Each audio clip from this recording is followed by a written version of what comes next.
అండి ఈరోజు నేను చెప్పబోయే టిప్ వచ్చేసరికి ఏంటంటే తోటకూర తీసుకోవడం వల్ల కలిగే యూజెస్ ఏంటో చెప్తా. సో ఫస్ట్ ఆఫ్ ఆల్ ఏంటంటే తోటకూరని ఎక్కువగా తీసుకోవడం వల్ల ఇందులో ఎక్కువగా ఐరన్ కంటెంట్ ఎక్కువగా ఉంటుంది, అలాగే విటమిన్ సి ఎక్కువగా ఉంటుంది.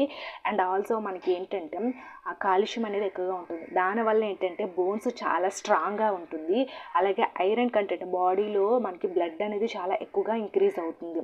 అండ్ నెక్స్ట్ వన్ వచ్చేసరికి ఏంటంటే ఎవరికైతే డయాబెటీస్ ఉంటుందో వాళ్ళకి ఈ తోటకూరని తీసుకోవడం వల్ల డయాబెటీస్ కూడా కంట్రోల్ అవుతుంది.